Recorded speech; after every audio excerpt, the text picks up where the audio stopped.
So walking into this week's episode of The Rising of the Shield Hero, I have to say this is probably my favorite episode out of the past couple of months. I think it had every little element that Shield Hero has presented to us over the past couple of months. We had some fun comedy, some sweet moments, some over-the-top rage that looked like Naofumi was going to completely go over to the dark side, some emotional character moments, some more sweet moments with those characters, and hell, even a potential death to then a reverse, no, I just was kicking the dragon's ass from the inside from one of the best characters, Philo. This episode was really a return to form, but not saying the past couple of episodes weren't good, but more like it took the darkness of the first few episodes, the more lighthearted natures of the past few episodes, and kind of merge it into one perfect package, and I walk out a very happy camper with this week's episode. I think the whole curse shield was really cool. I really do like the idea that it's clear that there's something going on with Naofumi's shield, that there's this like extra tree that he doesn't know about, and some voice, almost like a game master, trying to like manipulate Naofumi into kind of going to the dark side. And after seeing Best Bird supposedly get killed, it's clear why he would kind of go in that fit of rage. He almost had that same fit of rage when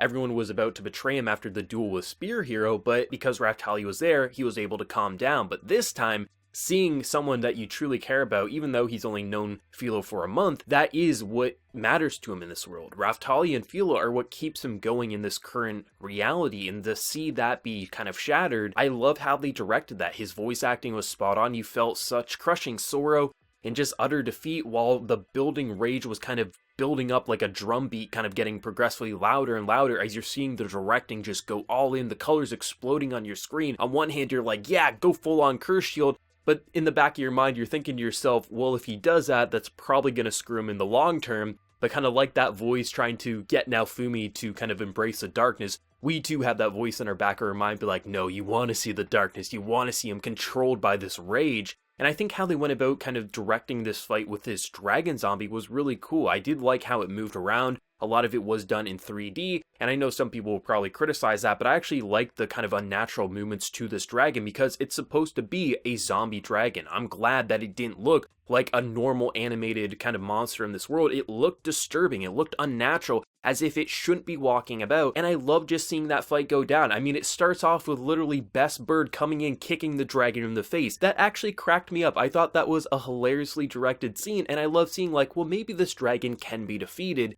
And when you just see how they go about kind of depicting like, oh shit, she's dead, on one hand I was thinking, she can't be dead, there's no 100% way, but at the same time, because they immediately cut to that curse shield system, you kind of forget about it and you just assume, yeah, Best Bird is dead, and we're watching what happens when someone loses the one that they love. And I think they went about directing it so great, the burning flames, and I love seeing that Raftalia once again, like in the duel, but this time she's actually getting burned while trying to help Naofumi, and just seeing what he's doing to her and just him trying to heal her time and time again, there was such a beautiful direction to this fight that even though it wasn't the longest and it wasn't the most out there of a fight, it really was about just showcasing what our shield hero has in terms of a power system and what would happen to him if he truly did lose his companions. And just seeing that he was essentially useless in the scene once he came to, and if he lost focus, he would completely be consumed. It was really nice to see that Naofumi is honestly a walking nuclear bomb. If he truly builds up enough hatred and resentment and has nothing to hold him down and keep him kind of grounded to reality, he could easily destroy this entire kingdom. Honestly, like based on what we saw, like I don't know how far that could go. His shield system was going nuts, and I like seeing that the only thing truly keeping him together right now is the fact that he has this support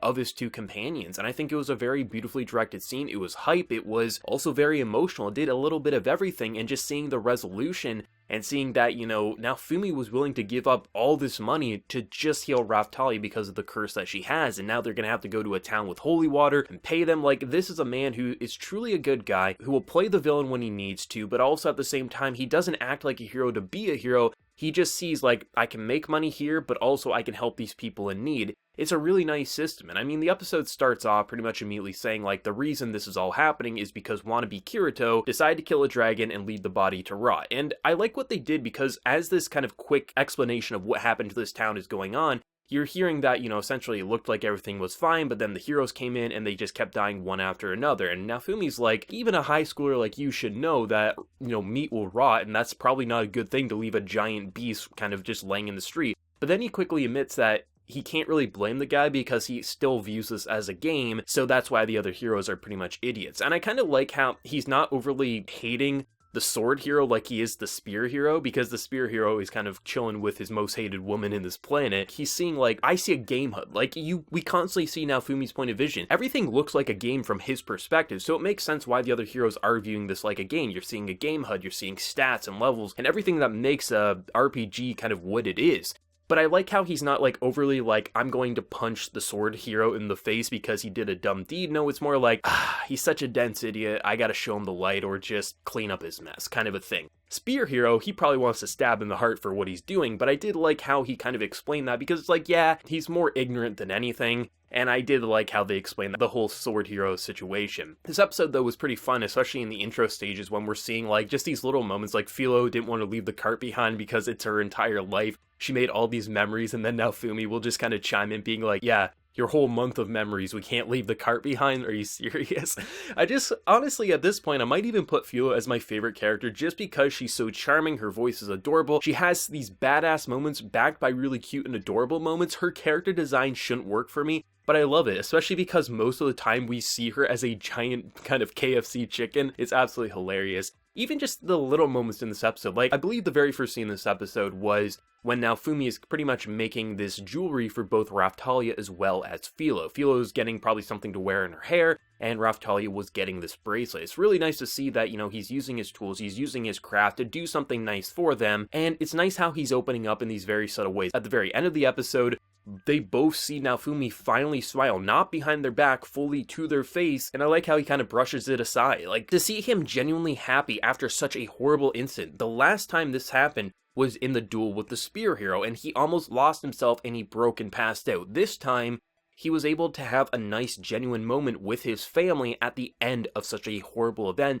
that he thought was the death of one of his fallen comrades / family. This episode, it was really interesting how they balanced it, because they set it up kind of similar to the past couple of weeks where you think, okay, nothing too serious is going to happen. Yeah, the title of the episode is like Curse Shield, but they're kind of setting it up in the same way. You know, now Fumi hears about some great thing going on in the distance, he travels to it, he fixes it. Everything kind of was functioning in the same way, but the way the visuals were going about, especially the lighting in these scenes, you're kind of thinking to yourself, well, maybe this is going to be a bit more intense. And when that dragon fully does wake up, it kind of takes those past events and expectations that we've been very comfortable with. You know, that's the brilliant directing choice that they did. They make us feel comfortable with this world, like bad things aren't really happening right now, so we're probably not going to jump right back into the bad things immediately.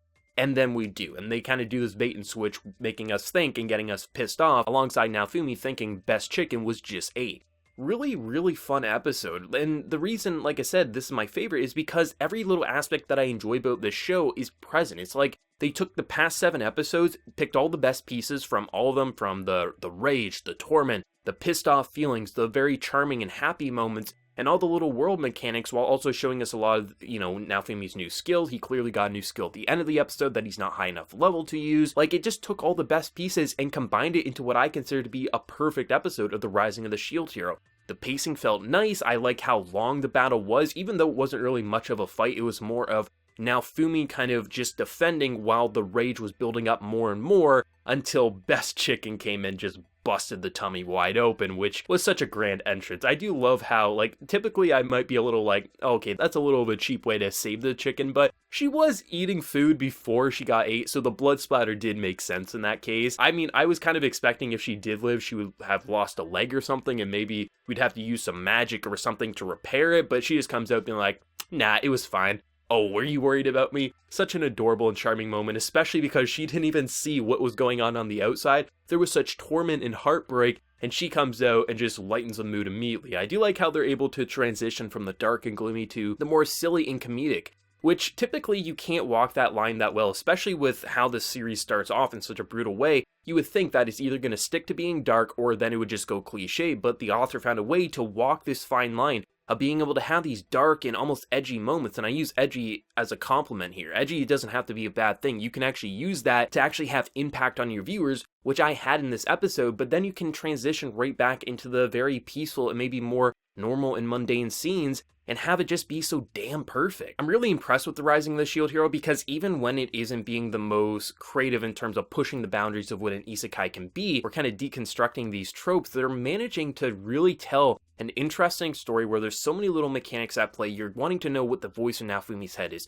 You want to know like where Naofumi's end goal is, what the ways will do, where all these other characters will go, if the heroes will do anything different, or if Naofumi will just have to keep being the janitor in this world. There's so many little interesting elements at play. You got the stunning acting, which it feels like the voice actors are giving it their all, really believing they are these characters, and you can tell there's passion and emotion behind every single thing. The animation, even when it isn't trying to stun you, in this episode it was definitely very stunning. Visual directing, lighting, the overall animation, I loved it all. But even if you look at past episodes where it wasn't so visually like wowing you 24/7, it was still able to capture the feeling that this show is going for with the script, and everything about this show is just really fun. Like, this is a return to form of everything. I think no matter what side of the fence you fall on for what you like with Shield Hero, this episode had a little bit of everything for everyone, and I truly think most people will be really happy with this episode, but maybe everyone will hate it, and I'm completely wrong in terms of assuming that everyone will enjoy this episode. But I really like it. I think Naofumi's voice acting is the thing that stunned me the most, because during that cursed shield sequence, that was incredible. The fight sequence, everything about it was really good,